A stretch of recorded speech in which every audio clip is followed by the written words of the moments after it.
আসসালামু আলাইকুম। কেমন আছেন আপুরা? আশা করছি সবাই ভালো আছেন। সকাল ৭:৩০ এখন ঘুম থেকে উঠে গিয়েছি আর বারান্দায় এসে গাছগুলোতে একটু পানি দিয়ে দিয়েছি। তো সকালবেলা উঠে আমি একটু বারান্দায় দাঁড়াই ৫ মিনিটের মতো, তারপরে হচ্ছে রান্নাবান্নার কাজে চলে আসলাম। তো আজকে হচ্ছে একেবারেই সাদাসিধা রান্না করে নিব। ঘরে তেমন কোনো সবজি ছিল না, শুধু পেঁপে ছিল। তো পেঁপেটাই আজকে মজাদারভাবে ভাজি করব। একটু আলাদাভাবে ভাজি করছি, তাই আপনাদের সাথেও ভাবলাম ভাজির রেসিপিটা শেয়ার করি। তো আমি এখানে আস্ত বড় সাইজের একটা পেঁয়াজ কুচি আর ৩-৪টা কাঁচামরিচ ফালি করে একটু বাদামি করে ভেজে নেব। তো মাঝে মাঝেই দেখা যায় ঘরে অনেক কিছুই থাকে না, তখন আসলে এইভাবেই অল্প স্বল্প রান্নাবান্না করেই কিন্তু কাজ চালিয়ে নিতে হয়। তো এখানে যে হাফ কেজির উপরে প্রায় ৯০০ গ্রামের মতো একটা পেঁপে ছিল। তো সেটাকে আমি গ্রাইন্ডার দিয়ে কুচি করে আর সাথে একটা আলু গ্রাইন্ডার দিয়ে কুচি করে নিয়েছি।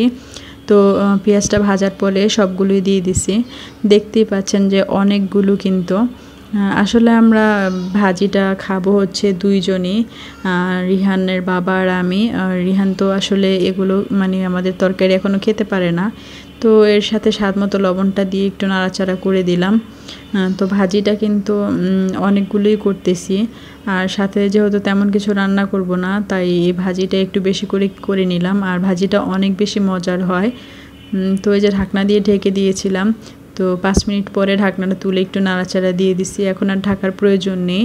৬-৭ মিনিট একটু চুলায় রেখে বারবার নাড়াচাড়া দিয়ে এই যে যখন এরকম হয়ে যাবে সে পর্যায়ে হচ্ছে চুলা থেকে ভাজিটা নামিয়ে নিব।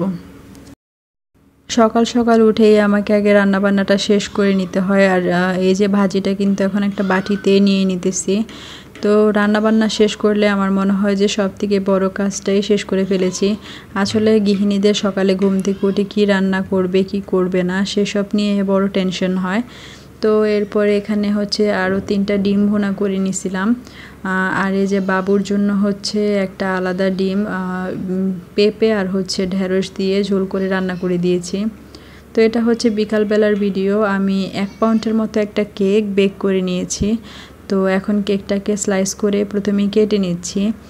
আর কেকটা বানানোর কারণ হচ্ছে রিহান কেক আমার অনেক পছন্দ করেছিল। আসলে গত সপ্তাহে আমি একটা কেক বানিয়েছিলাম, যে কেকটা দেখলাম যে ও ভালোই পছন্দ করেছে। তো বাহিরের বানানো কেকের থেকে কিন্তু ঘরের কেক অনেক বেশি স্বাস্থ্যকর, তাই অল্প চিনি দিয়ে ভাবলাম যে একটা কেক বানাই, আমরাও খাবো, সাথে রিহানও খাবে।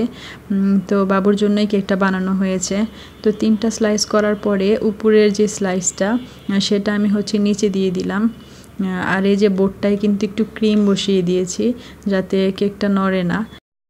আর এই যে এদিকে হচ্ছে 1 চা চামচ চিনি দিয়ে সুগার সিরাপ তৈরি করে নিয়েছিলাম। এখন হচ্ছে বেশি করে সুগার সিরাপ দিয়ে অল্প পরিমাপের ক্রিম দিয়ে দিচ্ছি। ক্রিমটা আমি আগেই বিট করে ফ্রিজে রেখে দিয়েছিলাম।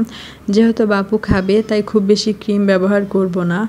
আর রিহানের বাবাও বেশি ক্রিম খেতে পছন্দ করে না। আমার কাছেও অল্প ক্রিমের কেকটাই বেশি ভালো লাগে। আর আজকের কেকটা একদমই সাদাসিধা তৈরি করব, কোনো ফুড কালারই ইউজ করব না। আমি কিন্তু প্রফেশনাল বেকার না, বা আমি শিখিও নাই। আমার আসলে ভালো লাগা থেকে নিজেই তৈরি করি যখন আর কি মনে চায়। দুপুরের রান্নাবান্না শেষ করেই আমি কেকটা বেক করে রেখে দিছিলাম।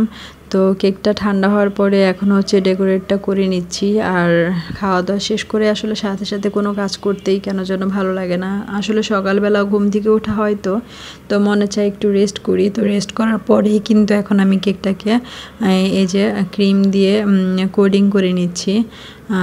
খুব বেশি ক্রিম দিব না, আমি তো আগেই বললাম যেহেতু এটা বাবুকে খাওয়াবো তাই অল্প ক্রিমই ভালো। তো চারপাশ সুন্দর করে আর কি যতটুকু স্মুথ করা যাচ্ছে আমি করে নিতেছি। তো প্রিয় আপুরা, আমার ভিডিওটাকে অবশ্যই একটা লাইক করে দিবেন, আর ভালো লেগে থাকলে চ্যানেলটিকেও একটা সাবস্ক্রাইব করে দিবেন। আপনার একটি লাইক আমার চ্যানেলের জন্য অনেক অনেক বেশি উপকারী। তো এই যে কোডিং করা কিন্তু হয়ে গেছে। আর এখন এই যে একটা স্ক্রাবার দিয়ে আমি কেকটাকে সাইড থেকে একটু জাস্ট ডিজাইন করে নিব, আর উপরটাও একইভাবে ডিজাইন করে নিচ্ছি। আমি একটা জিনিস খেয়াল করেছি, বিয়ের আগে যখন কোনো কিছু খেতে ভালোবাসতাম মা সেটা প্রায় তৈরি করে দিত।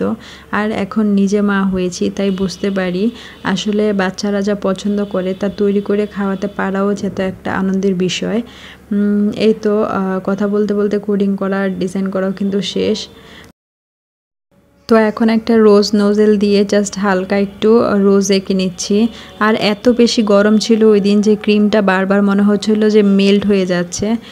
যাই হোক আমার ডিজাইন করাও শেষ। এবার হচ্ছে কেকের বোর্ডটা চারপাশ থেকে একটু পরিষ্কার তেনা দিয়ে পরিষ্কার করে নিচ্ছিলাম। এই তো তৈরি হয়ে গিয়েছে, খুবই সিম্পল বাট অসাধারণ একটি কেক। এই কেকের রেসিপিটা আমার চ্যানেলে আগেই দেওয়া আছে, চাইলে দেখে নিতে পারেন। তো আশা করছি আজকের এই ভিডিওটা আপনাদের ভালো লেগে থাকবে। ভালো লেগে থাকলে অবশ্যই আমাকে সাপোর্ট করবেন। আর এই যে সন্ধ্যার পরে একটু চা নিয়ে নিলাম। তো চা খেতে খেতে আজকের মতো সবার কাছ থেকে বিদায় নিয়ে নিচ্ছি। ভালো থাকবেন সবাই, আল্লাহ হাফেজ।